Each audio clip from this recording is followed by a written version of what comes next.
Most people hate telling their age, but I think I'm like the French. I admire myself for my age. Don't care who knows it.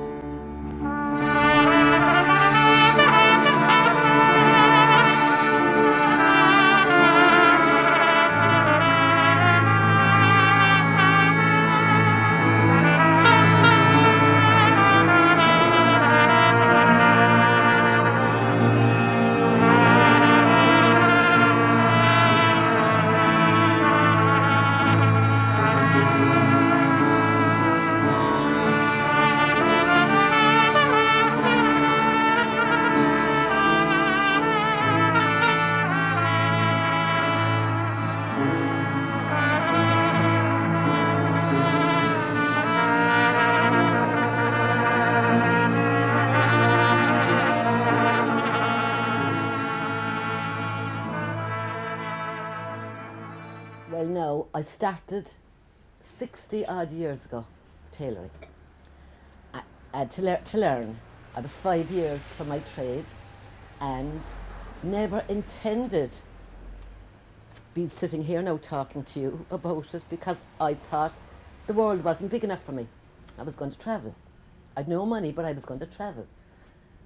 But life kind of takes a hold of you sometimes, and it takes you places that you never intended going. I never intended to spend my life in Barrack Street, but now I'm delighted because at my time of life, it's brilliant. I have friends now and they're dying with loneliness because they retired early, and I've no intentions of doing that. But the tailoring as I knew it is completely different now, because very, very few people, unless they're very wealthy, get things made, custom made. And with John Moynihan gone now, I don't know who will take over in Cork, because he was fantastic and a lovely man as well. But you see, everything was flying until the jeans came in, and then the bottom dropped out of the rag trade. That was worldwide. And until they made the film with Robert Redford, where he wore the white suit, The Great Gatsby, that put an injection in for the tailors, and guys started leaving the jeans off and getting into the light colour suits, and then the millinery, the hats, they were all gone. It brought back the hats as well. Beautiful men's hats started to and then hats started arriving at weddings, whereas there was beautiful hat shops in Cork and they all closed down because everybody didn't wear hats anymore. I remember one time I went to see a film, Elizabeth Taylor was in it, Elephant Walk, and she had a magnificent dress, and didn't I copy it? And I wore it going to a dress dance in the Imperial. I was in my 20s that time. And 2 girls came to the door the following day and asked me to sell it. So I sold it because I wasn't going to wear it anymore. And that got me thinking then, there could be money in this business, you see. So in order to stop people knocking at the door day and night at home, I started a little shop in Barrack Street so that I'd be able to sit down and have my tea without being interrupted. Somebody, if I went to bed early, which wasn't often, somebody would knock at the door at 12 o'clock. So I had to get that away from the house. So that's why I started the shop. And then I was making, and I was going to Dublin, buying the material in Hickey's, because Hickey's wasn't in Cork at the time. But then the jeans arrived on the scene, and that was the end of everything. So I got off my high horse if I wanted to keep going, and I started doing alterations, and I'm delighted I did, because I've been doing them now ever since. And I'm meeting lovely people, and especially all the foreigners now, and they're all telling me their stories and everything. It's lovely. Well, tailors were always very well educated. I'll tell you why. Because in olden times, the tailor, his wife and kids, moved into the big house, did all the garments for the family for the season, and their children had a tutor with the Lord's children. So the husband and wife didn't have to pay for living accommodation or food, and they were able to do it for small money then, so they were making money, spending nothing, and having a lovely life. And they went from one big house to the other. They were called journeyman tailors. I had a cousin then went off, I don't know how he ended up in America, down south, Peach Street, Alabama. He opened a tailor's shop there. And he brought, my uncle, my mother's uncle lived in Bandon Road, and one of them was dying to go to America. There was a few boys there. There was 3 sons there. But knowing the Americans, they wanted a photograph to see which one they'd pick out. The guy that wanted to go, they didn't want him. They picked the good-looking guy who didn't want to go, but he had to go. It was just at the turn of the century. And you know, it would take you 3 months to get there. And by the time he got there, he got lost. When they found him, his mind was wandering. Got such a shock when they finally found him. So he eventually, thanks Greg, he eventually had to come back home, and he was 37 years above in the Lee Road, tailoring there. 1 week in the year, the equinox, he'd get loss of memory. Yeah. Well, that's why that's lunacy, you know. And no, he wasn't, I hate the word mad, no, he wasn't. He just, for 1 week in the year, he could get lost. And you see his sisters, they were getting old and they couldn't look after him. But he was quite happy up there. It became his home for 37 years. And he used to do all the alterations for the doctors and the patients and everything. He had his own little workshop inside in the mental hospital. Yeah. Mickey Sullivan was his name. As I say, I never thought that I'd be in Barrack Street over 40 years. That's the way life goes. And it was lucky, you see, when my husband became ill, we couldn't manage with a mortgage and kids and everything, so we switched roles. He did the housework, the shopping, the cooking, the washing, and I earned the money. Not saying you'd earn great money, because you wouldn't. None of my family now took this up. I'm the last now of the families to be in tailoring.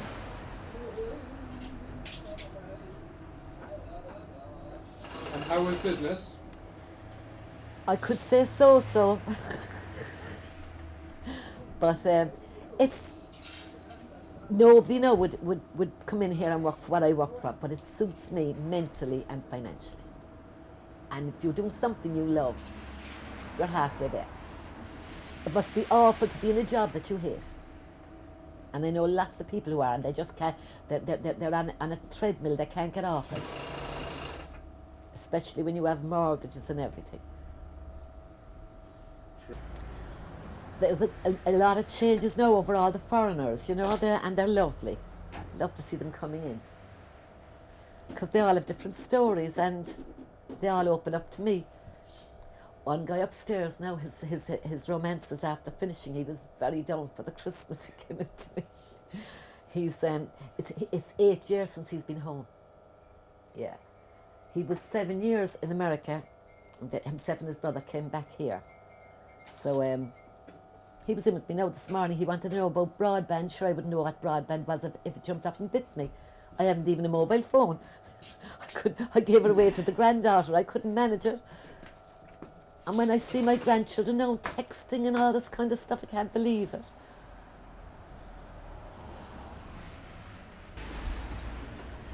A question for you about my son's looking for a leather jacket to be repaired, and I was just wondering, do you do that sort of thing? I could tell you exactly what I need done. Yeah, tell me after you then. You know, the cuffs like this. Yeah. He wants them replaced. Yes. On the sleeves, the same on the hem of the jacket and a zip. Yeah, well, he'll have to get the set of these now for me. Try Hickey's in the Savai Centre, and if you get the set, I'll put it on. Thanks a million. Thank you. Cheers. Bye now. So you've usually got some company in here when you're working? Always something happening, and if there was anything I know, like the Grand National now, we're all involved in that. It's the only time I gamble, and he's great at picking out winners, Greg. And who's this gentleman? Greg, he's my helper. People Very think great. he's my husband. They think he's my partner. One lady came in Monday and she said, "Oh, isn't he your husband?" I said, "He's not. I inherited him from the funeral home above. He used to work there." and we're minding him ever since. But he's grand. He does all the messages down the bank and the town and everything. He's marvellous, and he makes me a cup of tea. He's in the kitchen as well. Not since that pub closed across the road, there's a terrible deadness, because there was some nice men going in there and they'd come over for a chat or over for a loan of the Echo, or, you know. The shops in town recommend me because I do an hour service. If you want a job in a hurry, you can sit down and wait. You can make a cup of tea, a cup of coffee, make a cup for me as well, and I'll get on with the job for you. Nobody in Ireland is doing that. Everything is next week, 4 days. That's ridiculous. All the work that comes in, you ask them when they want it, and the one that's the life and death job then comes first. You do that first, and that's the way to do it. I'm amazed that places in town aren't doing it that way. They're doing everything in rotation. You can't work like that. You do what's wanted, you know, and it seems to work for me. Believe it or not, there was a dairy in Gillespie Street called the Loch Parish Dairy, and that's where I was born. So I'm your original Mary from the dairy. My mother used to run the dairy for a Mrs. Corby, and she moved in and lived with Mrs. Corby and her sister when she was 12 years old. And when she married, they gave her all the upstairs of the shop. It was living accommodation there. They lived in their own house, and that's where I was born. And how has the street changed since you were a child? Well, it changed when the families died off, you know, and then something new came along, and then all the apartments now and everything. It's all apartments now. The street used to be a hive of activity. That's all gone. And I remember, like, when you had the horses and everything, you know. Do you remember horses going up and down the street? Oh yeah. Look at Barrack Street there in the 40s. Look, the old black and white ones there. The Barrack Street hill was cobbled for the horses to come up it. Here, look, it's all cobblestones there. Yeah, Barrack Street in the 1940s. I tried to get rid of the memories of that. Nobody had anything. Some people now don't remember those times at all, but nobody had anything because the war was on, the ports were closed. I was 7 years old when the war started. And I was nearly 14 years old before I saw an orange. Hello. What'll I do for you? At long last, you got your fame. I did. Huh? At Famous. long last. Famous. Huh? You're famous for other reasons to show how you keep it, alright? Not too bad. Not too Good. bad. I just... 2 zips, is it? Well, I'm just wondering...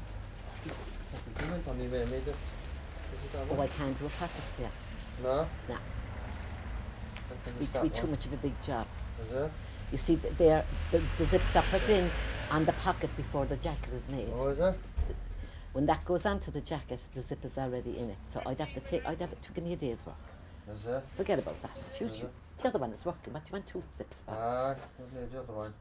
If I can't close it, well, I'll do whatever. I'll just sort the fucking thing out. Will I just be bothered with it? Leave it here. So Alright. if that's going to be that much to you, I'll try it for you. All right? Alright. That'll be next week now. That's alright? All right? And then, of course, there was a fierce changes when Ford's and Dunlop's closed. That brought an awful gloom on the city. They should have never closed because they were both making money. If Charlie, me darling, was in, he'd have fixed him. He wouldn't have allowed it to happen. I mean, Henry Ford got the land down where Ford's is now for $1 an acre to bring work to the city, which he did. Now, when he finally came to visit Ireland, somebody in their wisdom in the city council decided that they'd make him a free man of the city. it was outvoted. If he was made a freeman of Cork, Ford's would never have closed. Because Americans love medals. And that would have been a great badge for him. My uncle used to work there. He used to work on the seating of the cars. You had to be a tailor to get into to that section in Ford's. So he was in. In fact, he did the seating of the car for Jack Lynch. Jack Lynch got a special car made below there, and he did the seating. It was machine that he was using down there was like you stepped into it, and there was 2 needles to it. Very unusual machine, cost a fortune. But he was to work that machine. Oh. This young fella then came in to me to know could he bring down his dog to see the fox. This young fella now, he's a married man, but he brought the dog down anyway, and he said to me, why is he like that? You see, there's all satin underneath because he was cured in Rohew's. That was famous fur shop on the Grand Parade long ago. Hello. I'll get them now, Greg, they're here. Oh, yeah.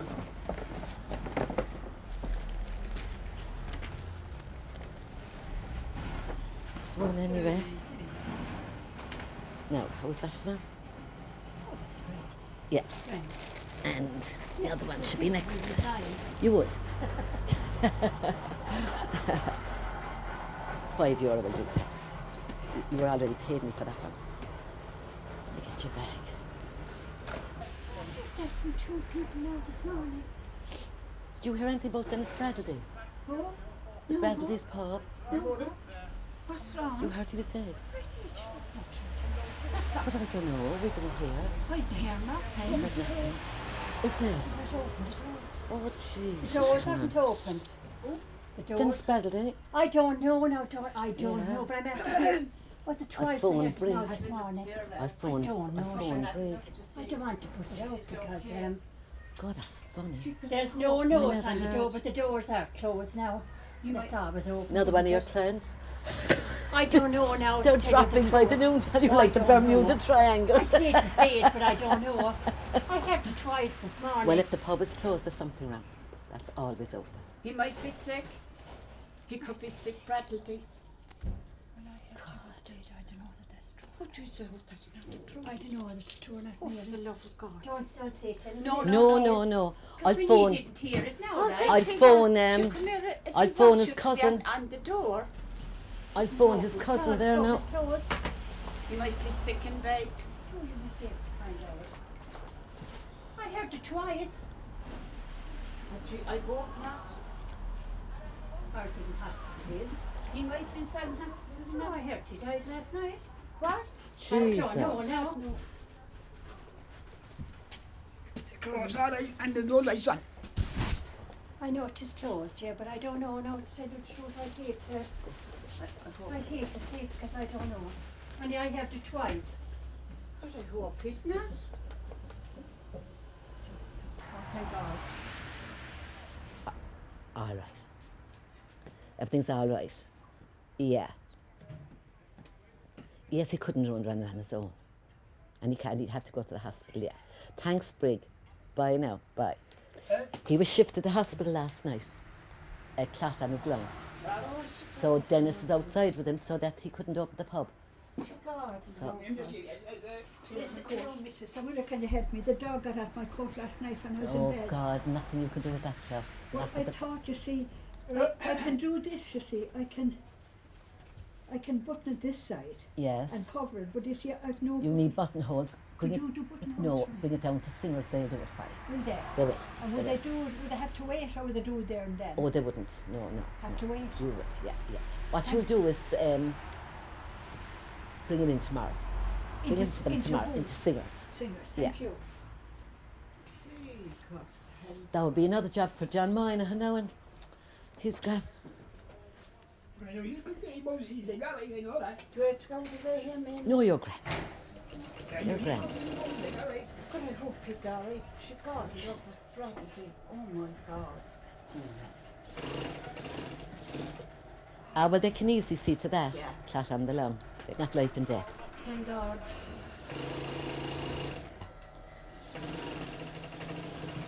So is there many family-owned businesses in Barrack Street? Not now. No. You have African families, all right, you know, but there's not. Well, people just died off, you know, and then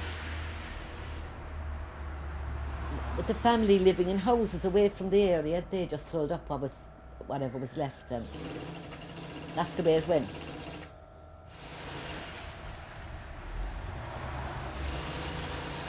And you know who my mother used to love too on the street? Tony Connell, the butcher. That's right, yeah. She'd go every day. That was her thing. Down to Arthur and down to Tony. Any news about old Bennett? He's in hospital. He's in hospital. He has a clot on the lung. Right, because the rumour's gone out that he's dead. I know, and I phoned up the. I rang Brig. I phoned up the Echo. I rang Brig.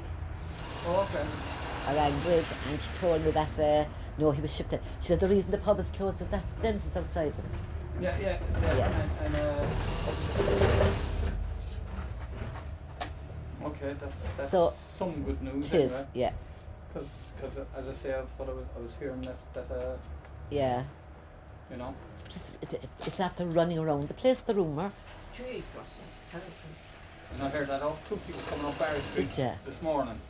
Did you get the water fixed? I just opened it.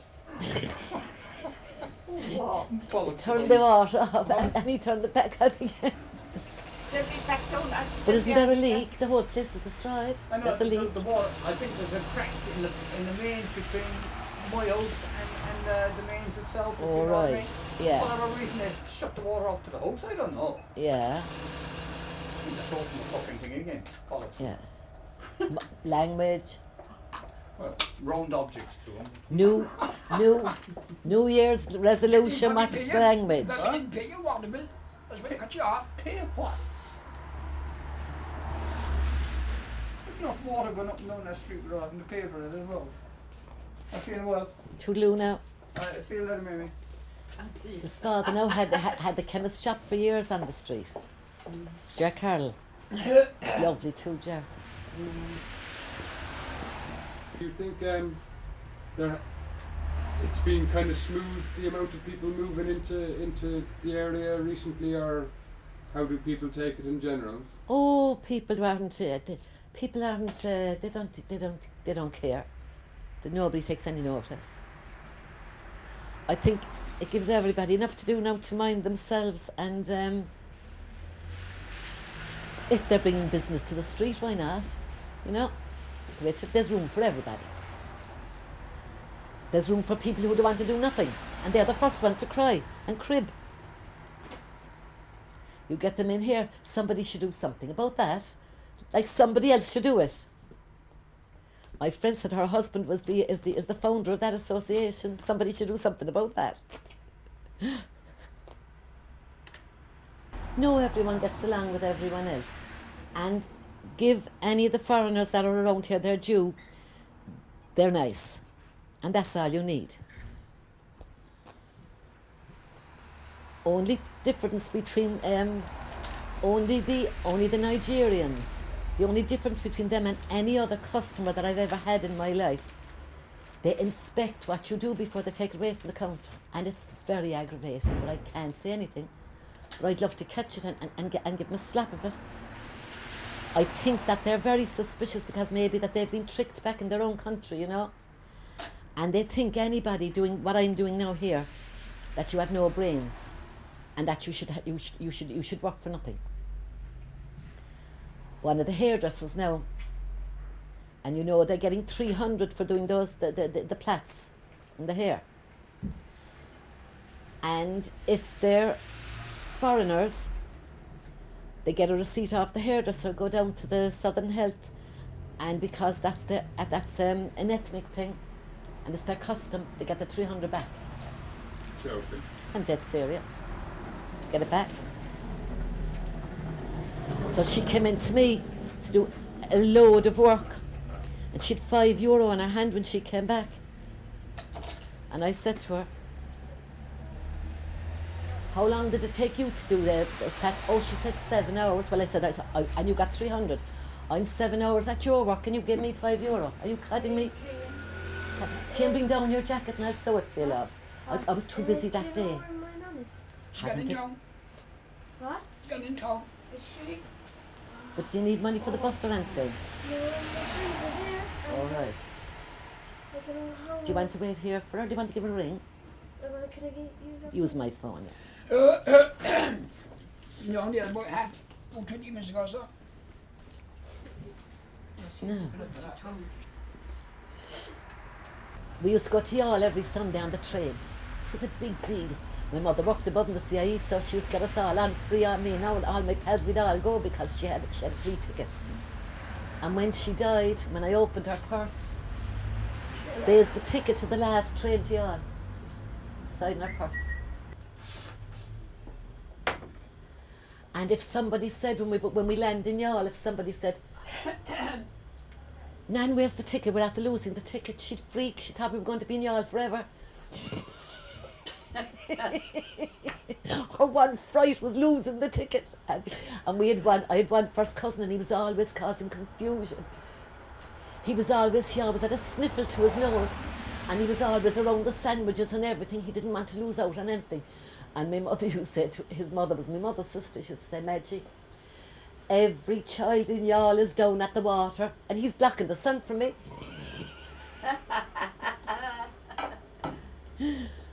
He's over now, and he's in with the Mormons in England.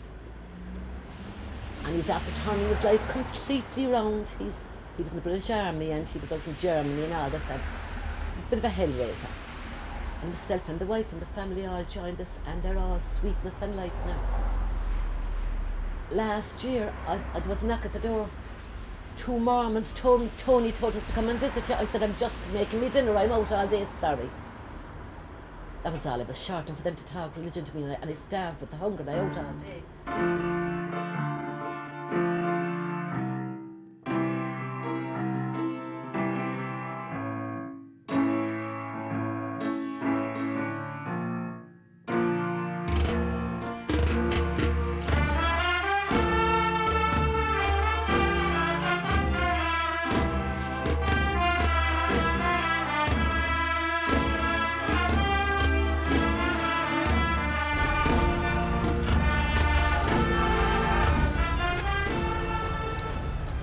Tell her smile.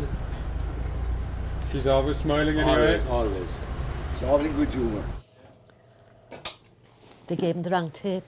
They gave him yesterday's tape. Mamie, I hope you have your best smile on over the camera. I have. Take 10. That's too much, Tony. I take 5. I'm very superstitious. Yeah. I never pay a bill on a Monday, I'm like the dealers.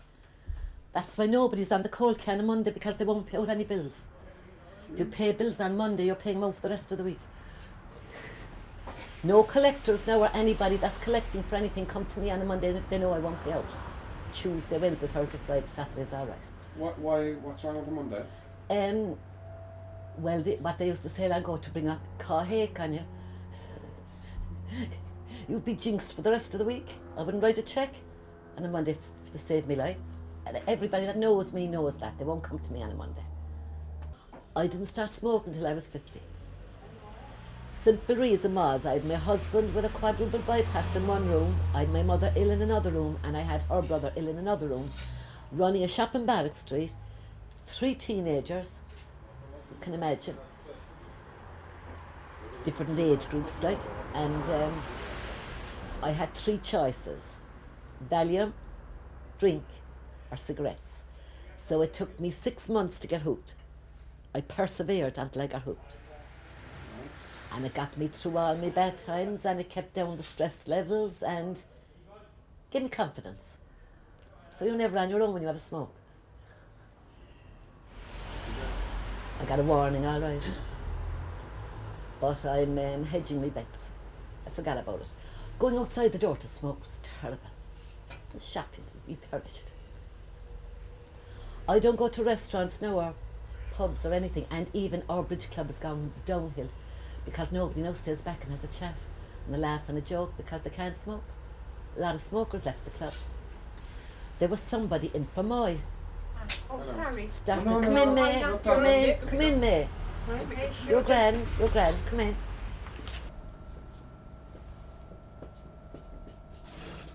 There was a guy got out of a car there last year, and just as he got out, the pocket of his coat caught in the handle of the car, and he tore it. And he came in to me and he said to me, "Are you setting traps out there?" Only for men with money, so you are trying to Yeah. say. There you are, Nola. No, that's Ah. that's great. Relax. I'm funny That's more. great. Ah. I know. You'll be in again, I'll get you the next time. Yeah, no, thank Okay. you. Like a queen on her machine, dispensing advice to all. She puts in a stitch, then her eyes shifts to the pictures on the wall. The pictures display life of today, some going back 80 years. The history is there. Have no fear, the lady can tell it all. Me's always writing I'm poems. always writing pieces. I've loads of pieces at the tone. I get a word into my head. She's learning the piano at the moment, and And she wrote a poem for her. I The girl wrote that's for teaching her. the music lady, yeah. But I'm terrible at the piano. I'm 4 years at the piano. I'm more. It gets you out of the house. The girl is distracted from me, which is too nice to say it like. You Do need you to go remember the shop at the turn of the hill, facing you, by the little lane? They used to have a pig's head every Christmas out in the window with glasses and a pipe. What shop we got? Murphy's? Murphy's. Mrs. Rice in Greenmount used to get her pig's heads from Douglas Street. So one day, anyway, when she took up the pig's head, Mr. Rice said, "I don't like the look of him at all. I don't think I'll have him for me dinner at all." So she went back down and she told her man, she said, "Listen, I want a nice pig's head now," she said, because my husband was very upset. He never ate his dinner last week. So he took out a pig's head and he said, "Here's your Robert Taylor." And I told about the red light district and all because That was part of it. that was part of it. Because under British rule, the British soldiers, you get camp followers. Good luck to the girls, like, I'm not reading them. And Isn't it grand to see him getting paid for it? It's enough giving it away for nothing. I love a woman that I'd love to be a madame. Running the whole, I would, bringing up all the sheiks and everything. So I have a lovely girl for you tonight. is she? All the sheiks, they're the only ones that could afford me. They were all the tailors at the turn of the century on the Grand Parade just before Cork was burned. That's my great grandfather there. That's the guy that went to America and spent 37 years in the mental hospital, Mikey. And one of these men here are Noel Cantwell's great-great-grandfather. You know that, the soccer player? Father O'Leary Hall was called after the Canon O'Leary. That's Shanahan, the music shop, who wrote the music for the Banks. And his friend who went to America wrote the lyrics.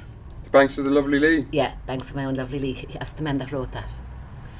And that's Murphy's coal store below. Look, the great-grandfather. He started the coal store down the street. Oh. Yeah, they're all now from the Loch Parish. There's a guy in there now. My grandmother was engaged to him, but I don't know who he is. And that was before they did the graves in the Loch Chapel. That was the first choir.